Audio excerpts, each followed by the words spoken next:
Dans un monde où les conflits interpersonnels sont inévitables, nombreux sont ceux qui font face à des personnes toxiques, cherchant activement à leur nuire.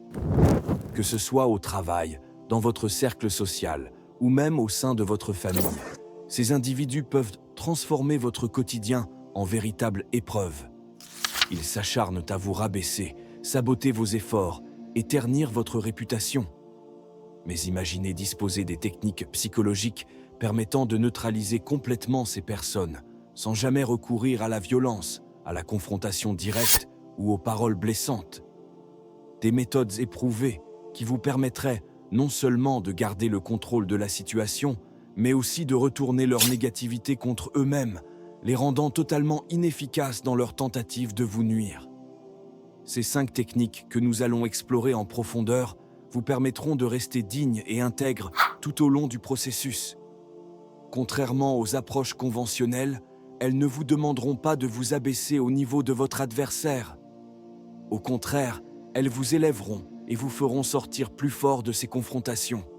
La dernière technique, particulièrement puissante, a le potentiel de transformer radicalement votre façon de gérer les personnes toxiques dans votre vie.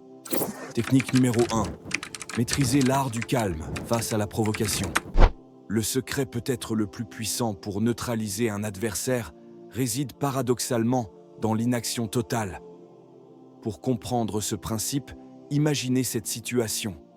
Vous racontez une blague à quelqu'un, vous êtes enthousiaste, vous anticipez un éclat de rire, et vous ne recevez qu'un regard impassible. Cette absence de réaction crée instantanément un sentiment de malaise et d'inconfort. C'est précisément ce mécanisme psychologique que vous pouvez exploiter contre vos détracteurs. Lorsqu'une personne cherche à vous provoquer ou à vous blesser, elle attend une réaction émotionnelle. Elle veut vous voir perdre votre sang-froid, exploser de colère, montrer que ces attaques vous affectent. À l'image d'un enfant qui recherche l'attention par tous les moyens, si vous ne la lui donnez pas, vous le désarmez complètement. Il ne s'agit pas simplement de feindre le calme. Il s'agit d'atteindre un niveau de maîtrise de soi où les provocations glissent sur vous comme la pluie sur une vitre. Visualisez-vous comme une montagne face au vent violent. Peu importe la force des bourrasques, la montagne demeure immobile et inébranlable. Réfléchissez à ceci. Votre adversaire investit de l'énergie, du temps et des efforts considérables pour susciter une réaction chez vous. Quand vous restez calme, vous ne lui offrez absolument rien en retour. C'est comme s'il frappait dans le vide, une expérience profondément frustrante. Plus il s'acharne, plus il s'épuise, tandis que vous préservez précieusement votre énergie. La beauté de cette technique réside dans sa simplicité. Vous transformez la malveillance de votre adversaire en source de sa propre destruction, sans lever le petit doigt, sans prononcer un mot. Vous le regardez s'épuiser dans sa rage impuissante. C'est un véritable judo émotionnel, où vous utilisez la force de l'adversaire contre lui-même. Votre calme devient ainsi votre bouclier le plus puissant, renvoyant toutes les attaques à leur expéditeur sans effort de votre part. La véritable force ne s'exprime pas dans la confrontation, mais dans une maîtrise de soi inébranlable. La prochaine fois qu'on cherchera à vous provoquer, rappelez-vous que votre silence et votre sérénité sont des armes bien plus dévastatrices que n'importe quelle réponse que vous pourriez formuler. Laissez votre adversaire s'épuiser contre le mur de votre tranquillité. C'est la vengeance la plus élégante. Technique numéro 2. Le pouvoir hypnotique du regard direct. Intéressons-nous maintenant à une arme secrète que vous possédez depuis toujours, mais dont vous n'avez peut-être jamais exploité le plein potentiel. Votre regard. Il y a quelque chose de profondément fascinant dans le pouvoir des yeux. Avez-vous déjà vécu ces moments intenses où votre regard croise celui d'une autre personne et où le temps semble momentanément suspendu? Ce n'est pas un hasard. Le regard constitue le langage silencieux de la domination ou de la soumission. Lorsque je vous parle de regarder votre adversaire dans les yeux, je ne fais pas référence à un bref coup d'œil fugitif. Je parle d'un regard profond, assuré, qui ne vacille pas. C'est comme si vous disiez sans prononcer un mot « Je suis là, je te vois, et je n'ai absolument pas peur de toi ». Imaginez la scène. Votre adversaire s'attend à vous voir baisser les yeux, à détourner le regard comme le ferait quelqu'un d'intimidé. Mais au lieu de cela, vous le fixez directement, sans ciller, sans trembler. L'effet est immédiat. Il se trouve complètement déstabilisé, comme si vous aviez soudainement renversé le rapport de force en votre faveur. On dit souvent que les yeux sont le miroir de l'âme, et cette expression recèle une profonde vérité. En regardant quelqu'un fixement, vous établissez une connexion directe, brute, sans filtre. C'est comme si vous pouviez lire en lui, voir à travers ses intentions malveillantes. Pour quelqu'un qui nourrit de mauvaises intentions à votre égard, cette transparence peut s'avérer extrêmement déstabilisante. Attention toutefois, il ne s'agit pas d'adopter un regard agressif ou provocateur. Je parle d'un regard calme, serein, mais intensément présent. Vos yeux communiquent silencieusement. Je sais exactement ce que tu essaies de faire et je peux t'assurer que ça ne fonctionnera pas avec moi. C'est un message silencieux mais puissant de confiance en soi et de maîtrise totale de la situation. La puissance de cette technique réside dans son effet paradoxal. Plus votre adversaire essaie de vous intimider, plus votre regard imperturbable le déstabilise. C'est comme un bouclier invisible qui renvoie toute sa négativité. Plus il tente de vous atteindre, plus il se sent impuissant face à votre regard inébranlable. Réfléchissez à ce que vous ressentez lorsque quelqu'un évite systématiquement votre regard. Que vous dit cette attitude sur cette personne? Qu'elle dissimule quelque chose? Qu'elle manque de confiance? Qu'elle éprouve de la peur? À l'inverse, lorsque vous maintenez un contact visuel ferme et stable, vous envoyez le message opposé. Vous n'avez rien à cacher, rien à craindre, et surtout, vous êtes inébranlable. N'oubliez jamais que vos yeux peuvent parler plus fort que n'importe quelle parole. Utilisez ce pouvoir avec sagesse, et vous disposerez de l'une des armes les plus efficaces pour vaincre sans combattre. Technique numéro 3. L'art de décoder et comprendre votre adversaire.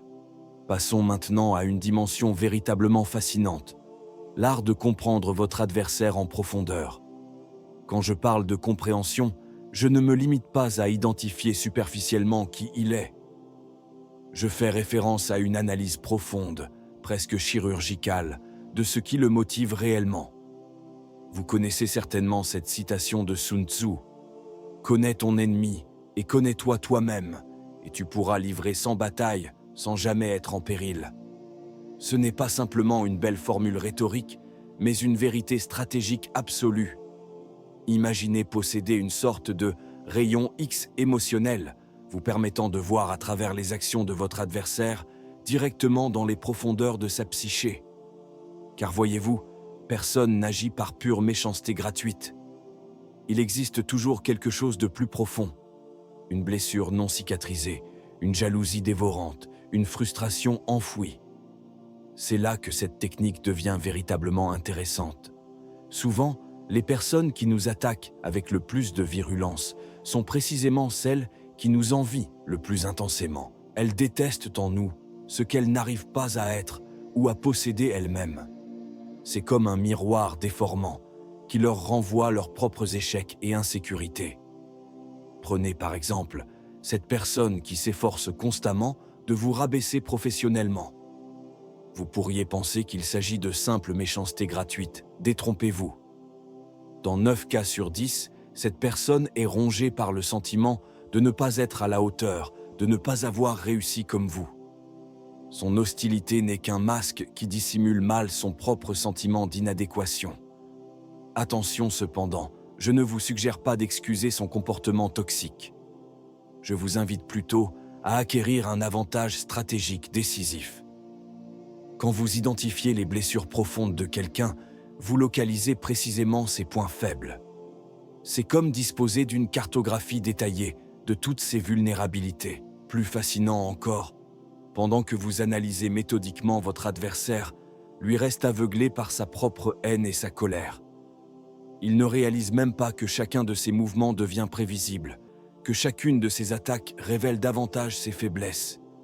C'est comme si vous aviez accès au script complet d'une pièce de théâtre, tandis que lui improvise dans l'obscurité. Vous connaissez déjà le dénouement, alors qu'il continue à jouer exactement comme vous l'aviez anticipé. La clé de cette technique consiste à observer attentivement, à écouter non seulement ce qu'il dit, mais surtout comment il le formule. Remarquez ses réactions lorsque certains sujets sont abordés, notez ce qui le fait sortir de ses gonds. Chaque détail constitue une pièce du puzzle qui vous permet de comprendre ses motivations profondes. En résumé, comprendre votre adversaire équivaut à posséder un super pouvoir. Cela vous confère un avantage stratégique considérable, sans même nécessiter d'intervention active de votre part. Vous n'avez pas besoin de riposter ou de vous abaisser à son niveau. Sa propre psychologie travaillera pour vous. Souvenez-vous que la véritable victoire ne réside pas dans l'affrontement direct, mais dans la compréhension profonde, qui permet de transformer votre adversaire en l'architecte involontaire de sa propre défaite. C'est l'essence même de l'art de la guerre psychologique. Technique numéro 4. Le pouvoir des alliances stratégiques. Abordons maintenant une stratégie d'une redoutable efficacité. Le pouvoir des alliances. Croyez-moi, c'est probablement l'une des armes les plus puissantes que vous puissiez intégrer à votre arsenal défensif. Dans la nature, même les plus petits animaux parviennent à survivre face à des prédateurs considérablement plus imposants. Comment en s'unissant? Prenez l'exemple des fourmis. Une fourmi isolée semble insignifiante, mais une colonie entière peut faire fuir des créatures 100 fois plus grandes qu'elle. Ce principe s'applique identiquement aux relations humaines. Seul, vous pouvez être vulnérable, mais entouré des bonnes alliances, vous devenez pratiquement intouchable. Attention, je ne parle pas ici de simples amitiés superficielles. Je fais référence à des alliances stratégiques, réfléchies, construites avec intelligence et discernement. Imaginez un instant. Votre adversaire pense n'avoir affaire qu'à vous, individuellement, mais réalise soudain qu'il affronte en réalité tout un réseau de personnes influentes, compétentes et solidaires. Cette prise de conscience change complètement la dynamique du conflit. La subtilité essentielle consiste à construire ces alliances avant même d'en avoir besoin. C'est comparable à une assurance. Vous n'en mesurez véritablement la valeur que lorsque vous en avez réellement besoin, mais à ce moment précis, elle fait toute la différence. Ce qui rend cette stratégie particulièrement fascinante, c'est que ces alliances vous apportent bien plus qu'une simple protection. Chaque allié vient avec ses propres compétences, ses ressources spécifiques, son réseau personnel. C'est comme si vous multipliiez exponentiellement vos capacités, par 10, par 100, sans même avoir à fournir d'efforts supplémentaires. Prenons un exemple concret. Imaginez qu'une personne tente de vous nuire professionnellement. Isolé, vous pourriez effectivement être vulnérable. Mais avec un réseau solide de collègues, de partenaires et de mentors qui vous soutiennent, visiblement, votre adversaire comprendra rapidement qu'il s'attaque à une entité bien plus puissante que prévu. Il existe cependant un véritable art dans la construction de ces alliances. Ce n'est pas simplement une question de quantité, mais avant tout, de qualité. Choisissez des alliés qui partagent vos valeurs fondamentales, qui possèdent une éthique solide, qui apportent une réelle valeur ajoutée à votre réseau. C'est comme construire une forteresse. Chaque pierre doit être solide et parfaitement positionnée. Plus votre réseau d'alliances est robuste, moins vous aurez besoin de l'activer. C'est paradoxal, mais comparable au principe de dissuasion nucléaire. La simple existence de votre force suffit souvent à prévenir les attaques. Un aspect crucial à ne jamais négliger. Vos alliances doivent être réciproques. Vous ne pouvez pas uniquement recevoir, vous devez également donner. C'est un échange, une collaboration, où chacun trouve son intérêt. Plus vous êtes précieux pour vos alliés, plus ils seront disposés à vous soutenir lorsque vous en aurez besoin. Technique numéro 5. L'ultime stratégie. Devenir la meilleure version de soi-même. Nous arrivons maintenant au secret ultime, le plus puissant de tous. Ce n'est pas une simple technique ou stratégie, c'est quelque chose de bien plus profond et transformateur. Devenir la meilleure version de vous-même. Savez-vous ce qui rend véritablement fou un adversaire? Ce n'est pas quand vous le combattez frontalement. Ce n'est même pas quand vous l'ignorez ostensiblement. C'est quand il constate que malgré tous ses efforts pour vous nuire, vous continuez à grandir, à briller, à réussir. C'est comme verser du sel sur une plaie ouverte. Ça brûle intensément, ça fait terriblement mal, et il ne peut strictement rien y faire. Imaginez ce scénario. Pendant que votre adversaire gaspille son temps et son énergie à essayer de vous détruire, vous êtes occupé à construire méthodiquement votre empire personnel. Pendant qu'il se consume dans sa haine destructrice, vous développez de nouvelles compétences valorisantes. Pendant qu'il élabore ses complots mesquins, vous atteignez de nouveaux sommets dans votre vie professionnelle et personnelle. C'est la vengeance la plus douce, la plus élégante qui soit, car vous n'agissez pas directement contre lui. Vous agissez exclusivement pour vous-même. Chaque nouveau succès que vous obtenez devient comme une gifle silencieuse. Chaque objectif que vous atteignez est comme un coup poignant porté à son ego. Réfléchissez-y. Votre adversaire souhaite ardemment vous voir échouer, souffrir, stagner.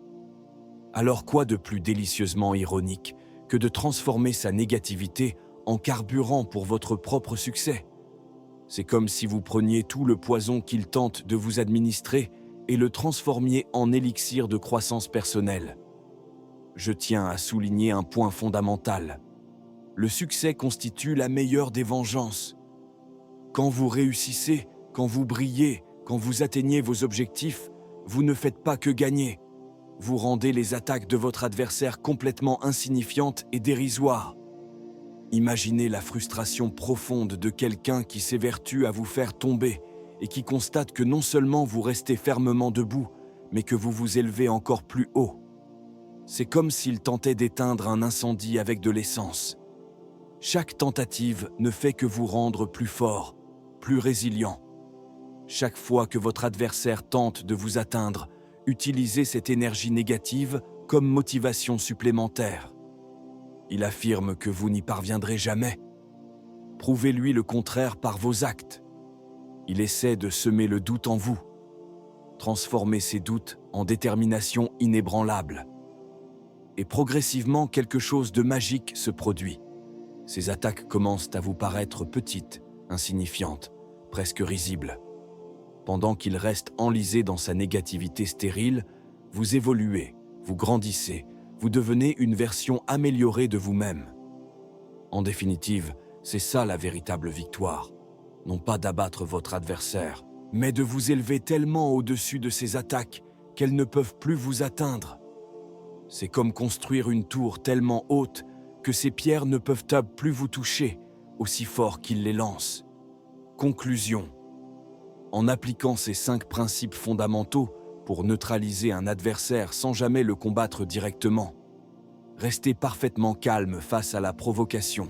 Regardez votre adversaire droit dans les yeux sans faillir, le comprendre profondément, créer des alliances stratégiques solides et devenir constamment la meilleure version de vous-même. Vous transformerez chaque attaque en une opportunité de croissance et de renforcement personnel. En intégrant ces secrets à votre vie quotidienne, vous ne chercherez plus à neutraliser vos adversaires par la force. Vous les désarmerez naturellement par votre paix intérieure et votre force tranquille. Votre sérénité deviendra votre bouclier le plus impénétrable et votre développement personnel constant, votre arme la plus redoutable. Nous arrivons à la fin. Si vous avez appris quelque chose de nouveau aujourd'hui, commentez. Merci pour la vidéo. À très bientôt pour les prochaines vidéos.